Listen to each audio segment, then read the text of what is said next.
Hey everyone, welcome back to my channel. So in this video, we're going to do a retrospective analysis, or the simple name is smoothing. Smoothing is common to help us find the trend. And so we want to apply smoothing to find out whether these phrases are still commonly used. Okay, let's study together. Okay, now let's talk about the data and why I want to talk about this actually.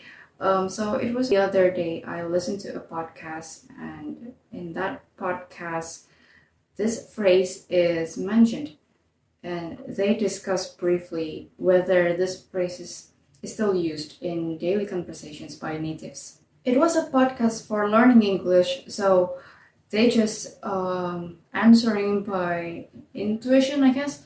But listening to that discussion, an idea occurred to me to solve that question, to answer that question by using data science. I got the data from Google Books and Gram Viewer. We will use package and gram R in R to get this data. Okay, so the phrase that we want to examine is raining cats and dogs and come rain or shine. Raining cats and dogs means raining heavily, basically. Whereas come rain or shine means you are determined to do it no matter what. So it's basically no matter what, I think, if I remembered correctly. Here in Google and Gram Viewer, we can see smoothing of 0. That means the raw data itself. If we choose smooth by 1, we would have the series smoothed like this by using moving average. So smoothing of 1 in Google Books and Gram Viewer means that we take one value before and after, and the value at that time step itself, and then divide it by 3. So if we have 1 for smoothing, that means we have 3 values to be averaged. And then if we have smoothing 2, that means we have 5 values to be averaged. But instead of using moving average, I want to try something a little bit different, which is smoothing by using dynamic linear model. And that's what this video is all about, smoothing that time series that we saw earlier using smoothing by dynamic linear model. So what is dynamic linear model? The word dynamic here means that the parameter values can change over time. And then linear means that dynamic linear model sees a time series as different components. So for example, if we have time series that looks like this time series has an upward trend. So it has a polynomial component and the seasonal component because of the pattern of this time series. So it has 2 components. Dynamic linear model can build 2 separate components, 2 separate models for each component, and then combine it in a linear fashion way. Just add those components up to build, to have the complete model. Okay, other details about dynamic linear model is that the first, it has 2 levels, observational and system. So the values on the observational level are the y itself. So yt, t can go from 1 to the length of the time series. And then the second level lies beneath the observational level. It's called the system level. So in the system level, we have the state parameter, which is theta.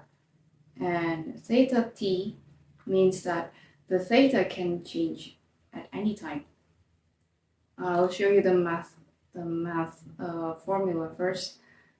So the left box here are the general DLM, dynamic linear model.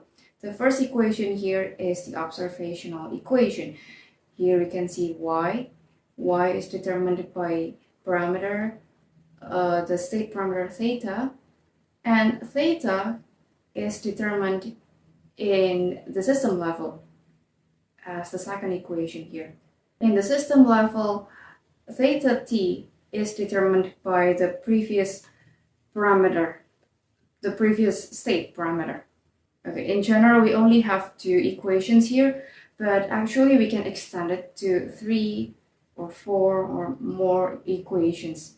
So for example, we can have something like this: theta t is determined by a variable, let's say, called alpha t, and then in the next equation, in the level next to it, we define alpha t to be defined by beta, for example, and then perhaps beta t is determined by beta t minus 1. This is going to be our last level. But in this case, we only have 2 levels, 2 equations, the system and the observational. Okay, so that's about the first detail. And then the second one is that dynamic linear model use Bayesian statistics to compute our uncertainty, and also to get the mean and all the values, basically, because in Bayesian statistics we use distributions. We have prior and posterior distributions, and that's what we keep updating throughout the time series. If all the variables and the matrices have Gaussian distribution, it has a special name, which is normal dynamic linear model, or NDLM. And that is the case for this video. Actually, we will assume that all distributions are normal. So this would be our model that we use in the coding section. And then, yeah, as I said earlier, that y is determined by theta t, f is the feature matrix, and then nu t here is the variance at the observational level. The variance is normally distributed with mean 0 and variance vt. Vt here, the index t, indicates that we can change the variance at any time. And then we also have a variance at the system level, and it's also normally distributed with mean 0 and variance w. For this particular project, we will assume that we know the v and w. So in filtering, it's all about answering the probability distribution of theta given any information that we have so far.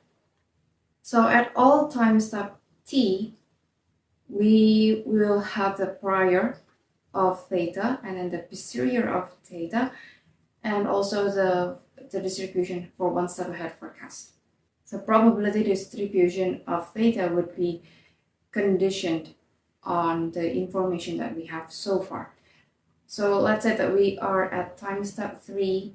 That means we want to know the probability distribution of theta 3 given all the information denoted by d of 1 to 2. This information includes the theta itself and then the variances, so v1 and v2, w1 and w2, and y1 and y2. That's going to be our prior.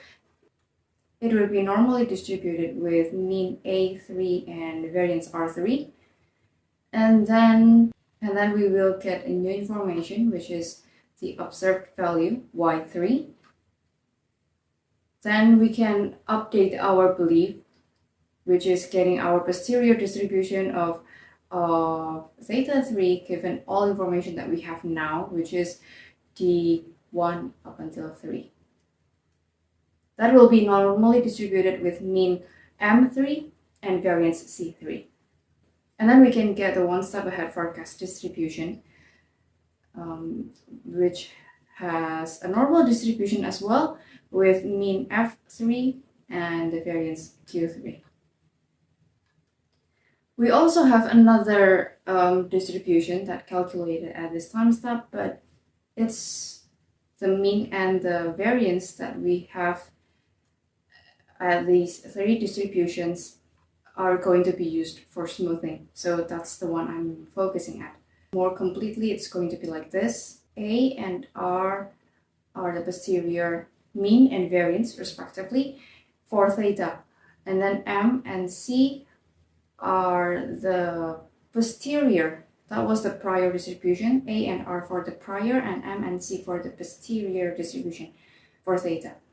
M is the mean, C is the variance. And then for F and Q, that's the one step ahead forecast distribution.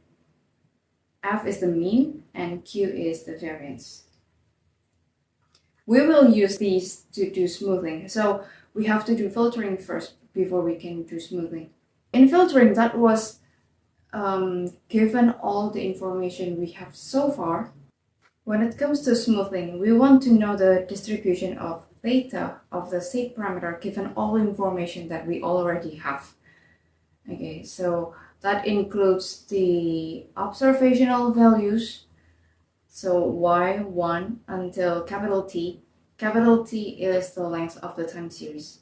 And then the variances, the state parameters that we've got in the filtering, and the distribution of that is also normal with mean AT at k steps backward and RT at k steps backward. Okay, so minus k here indicates how many steps we go backward. And the definition of AT and RT is defined below. Notice that we need some variables that is obtained in the filtering step earlier, like MT here. MT is the posterior mean of theta, like this one, M1, M2, and so on. And then CT is the posterior variance, because R is about variance. So to get the variance, k steps backward, we need some variance in other steps, like in the filtering step, or perhaps RT in the previous step. Let's say we're talking about RT 3 steps backward. We would need RT 2 steps backward. And we also need the matrix R that we get from the filtering step. And then we also need to get the system matrix here to get BT. So B is obtained through matrix multiplications between the variances and the system matrix. G is the system matrix, and C and R are the variance, the covariance matrix to be exact. Okay, and the apostrophe here indicates a transpose. This recursive process starts with AT at zero step backwards. So the very last A and the very last R. This sets the prior MT and C at time T. So let's say that we have a time series of length 5, so capital T is 5. Once we get A5, R5, and all other distributions at time step 5, that would give us a start to smoothing. So AT at 0 steps backward would be A5, and the R would be R5. And then starting from that, we go backward. We go backward to get the A4, which is 1 step back, and R4, 1 step back. And then we go back again. We keep going back, go back again. And each time we get a new time step, we would compute these two. Okay, so that's all about smoothing. Before we get into the code part, I would just want to give you some references if you want to know further about dynamic linear model, the filtering, and the smoothing. The first book is really recommended. I think it's the first book that I read about dynamic linear model, which is actually recommended by this course, which I took around 2 years ago or 1.5 years ago, around that. And this book is also good because it also describes the package that we're going to use in this video. Okay, so here we are now in our R Studio, ready to apply the smoothing. First, let's load the libraries, the packages, or I should say packages perhaps. Okay, anyway, First, to get the data, we use package ngramr, and then DLM is the package for applying smoothing and filtering. Deployer is for manipulating the dataset, and plotly is for visualization. Actually, for the package DLM, I think I've seen some libraries built for Python, so we can actually apply DLM in Python as well. But for ngramr, I'm not sure, because ngramr is a package that is specifically designed for getting the data from Google ngram viewer. Next is the custom function, and I make a specific function, a custom function, because this function would be used throughout the video. And basically this is the main function that is going to answer our question. Okay, so it's called smoothed, first of all, and it needs a time series, the sequence basically. And then first of all, we build the model instance, which is the polynomial model, and we're going to use all the default values. The order is by default 2. So we will build a linear model, a polynomial model of order 2, which will look like a linear model. And then the second line here is to filter. So we apply filtering by using function DLM filter, and it takes 2 arguments, the time series and the model instance that is defined before. And then after the filtering, we will get the results. We will get all the outputs like A or M, the posterior and the prior means of the state. And then we will use that to do smoothing, and we use that by calling DLM smooth.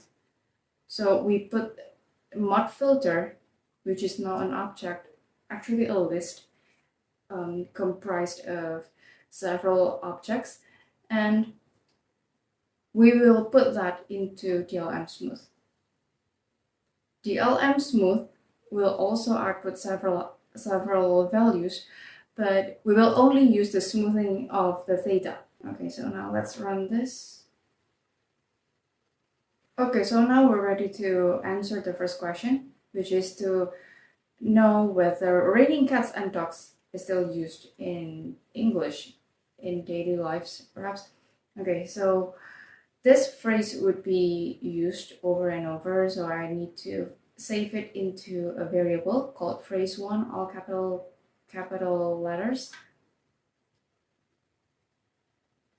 And now to get the data from the Google ngram viewer, I need to call ngram and then put the phrase that I want to call, and then the year start. The year end is by default 2020, so that's the latest, but we will get 2019. And then the smoothing is by default 3, but because we want to get the raw data and we want to do smoothing with Bayesian statistics instead of moving average, that's why I used smoothing equals 0 to get the raw data. This is phrase 1. Phrase 1 would be a data frame with 4 columns. The first column is year, and the third column is the frequency. Here, the frequency is in double, not in percentage. The frequency represents this. Out of all 4 grams, okay, 4 grams because raining cats and dogs has 4 words, so it's 4 grams. So among all 4 grams that appear in English books, how many of them, or what is the percentage that the 4 gram is raining cats and dogs? Okay, all right, and so let's take a look at the plot of it. Okay, so this is the frequency usage of raining cats and dogs starting from 1980 to 2019. Okay, as you can see, we have an upward trend like this, But we can see that starting from 2010, the usage of this phrase is kind of stagnant, even though it fluctuated wildly, but it fluctuated around the same level. Okay, now in the n-gram function earlier here, we have a smoothing argument, right? And if you go to the website, if you click smoothing equals 1 or 2 or more, the Google will do smoothing of the raw time series by moving average. Okay, so for example, smoothing equals 1 here. This is taking the n-gram, the frequency data of the same phrase, but using smoothing equals 1. So what Google will do is taking one value before and after the time point, and then taking the average of the three values. If smoothing equals 2, that means we have 5 values to be averaged.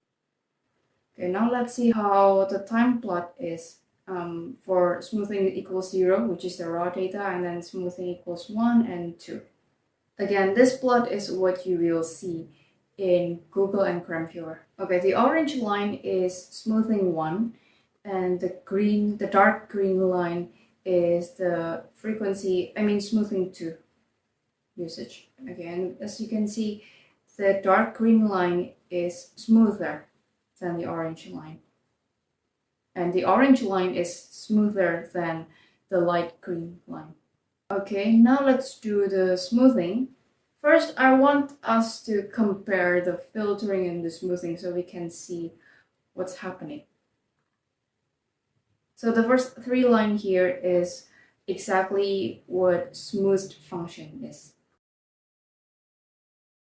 So first, let's look at the raw frequency and the filtering only. The filtering curve here is the posterior mean of the theta, so the posterior mean of the state. And we can see that the posterior mean of theta, or the state, is very similar with the actual data. This is kind of telling us that the level of the observational level and the system level is almost the same. The variation at the observational level is only minor. Okay, now let's add the smoothing curve. We can see that the smoothing curve is smoother, definitely, especially here, since 2010 to 2019, where the raw frequency fluctuated wildly, and so does the filtering. But the smoothing line just take the average of it. So the light green is the raw frequency, the raw data, while the pink one is the smoothing line. And yeah, judging only by this, we can see that the popularity of this phrase is kind of stagnant. It went up since 1980, but starting from 2010, it kind of leveled up and perhaps even decreased just a little bit. We see a little increase though in 2019. So the frequency of this phrase in 2019 is the highest. Okay, now let's move on. So this line is to get the smooth by using the smoothed function that we defined earlier. And now we want to plot and compare the smoothing curves. Okay, so the smoothing that we get from DLM and the smoothing that we get from moving average, or MA. I'll hide the code for now. Okay, so here it is. At first glance, it looks quite similar. They look quite similar. The blue line is the smoothing with the DLM one. Okay, let me zoom in now. Of course, there are some differences, but it's only minor. Generally, they move to the same direction. Interestingly, in 2019, only the DLM smoothing and the smoothing 2 with moving average that see an increase. Now we are looking at the smooth curve with DLM and smoothing by 2 values with moving average. And we can see that it's quite similar. I guess the biggest difference only in 2011 here, and perhaps 2019 as well. If we want to compare the smoothing by DLM and smoothing 1 by moving average, I think they are even more similar. Their difference can only be seen when the raw time series has a wild fluctuation. Because we can see here, especially from 2016 to 2019, the smoothing by DLM is a lot smoother than the other one. Okay, now let's move on. Let's see how the smoothing goes and, well, the raw frequency depending on the corpus. So here I take the n-gram data from the the American English corpus, and then the British English, and the fiction books. I want to take the fiction books because I think usually in fiction we use conversation English more, and so I want to know whether this phrase is still used in daily conversations. The orange is for the fiction books, and then the pink or maybe the purple lines is for the British English. The blue line is for the American English. The lighter shade graphs are for the raw frequency, while the darker ones are the smooth curves. Now, if we categorize by the corpus, we can see an interesting result. The trend by the dialect, American and British English, show that there is an upward trend of this phrase. But apparently, it's not that much used anymore in fiction books, because we can see there's a slightly downward trend of this phrase used in fiction books. Now, the frequency of this phrase used in fiction books seem to be much higher than the frequency in the American English books or British English books. But note that fiction books are much smaller. So fiction books is a subset corpus of American English or British English, or maybe more accurately, I should say that there must be a lot more books for fiction and non-fiction books than just for fiction books, right? American English books, the corpus of American English include the fiction and non-fiction books, and so does the British English. The only difference between them, between American English and British English, is that the language used, the spelling perhaps, or the dialects, and the location of the publisher.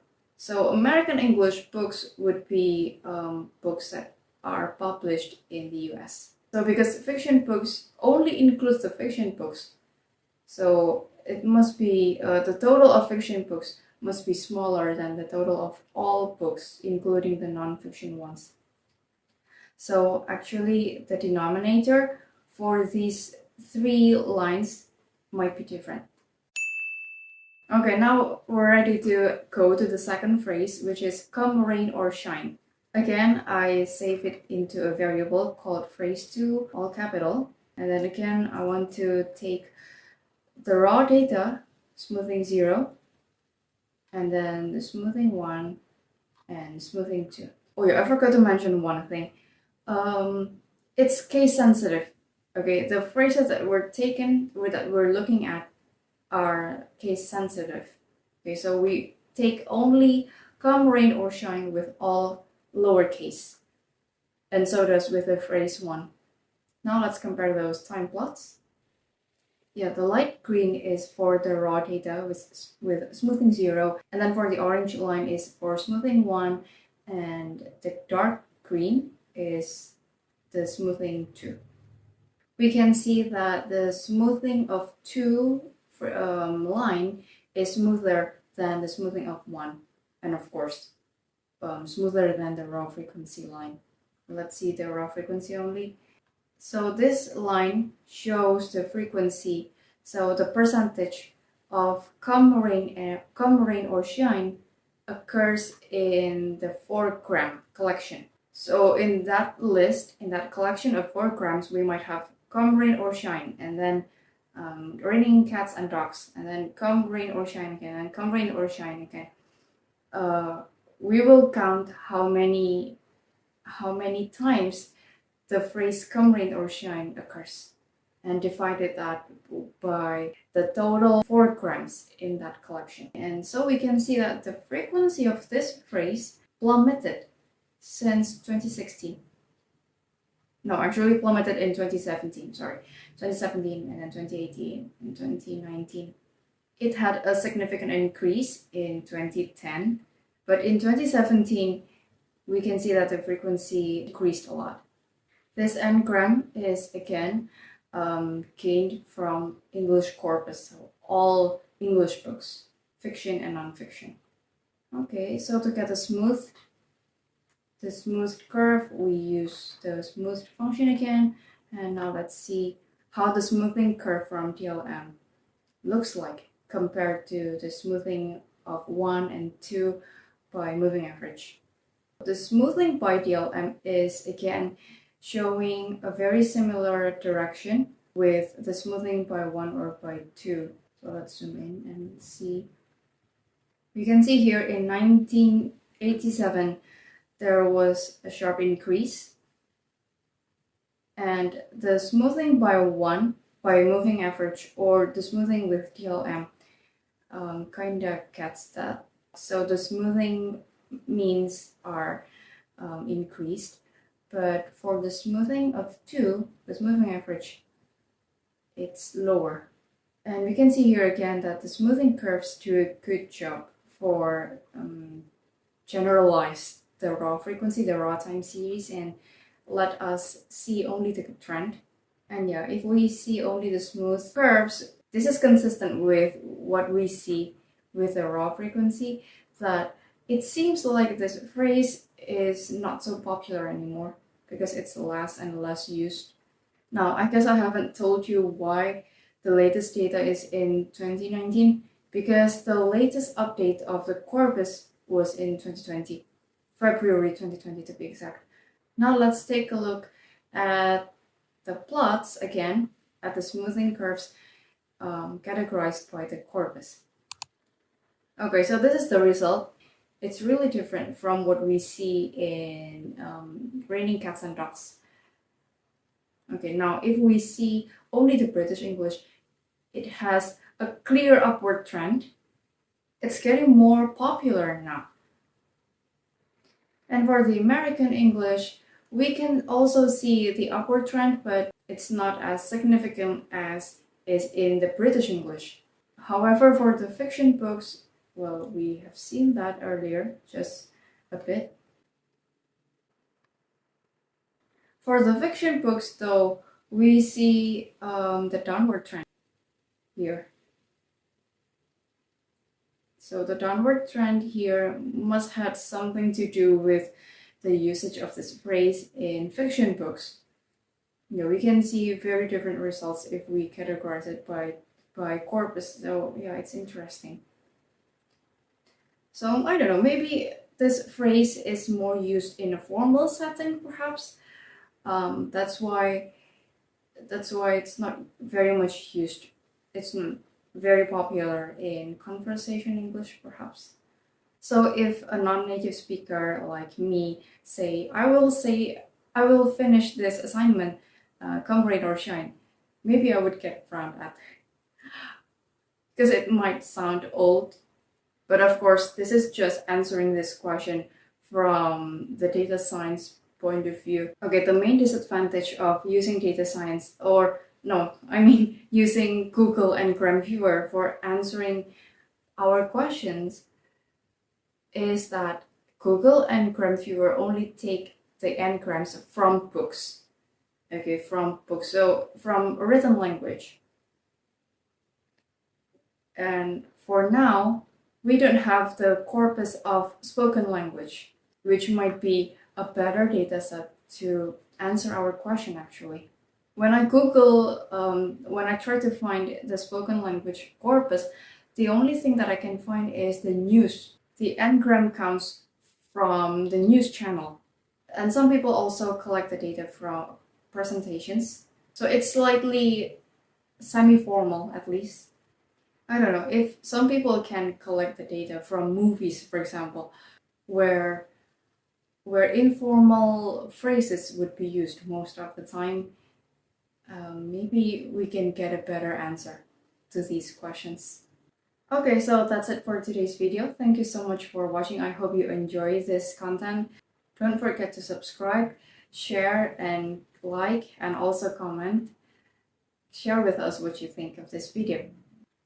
And I'll see you next time.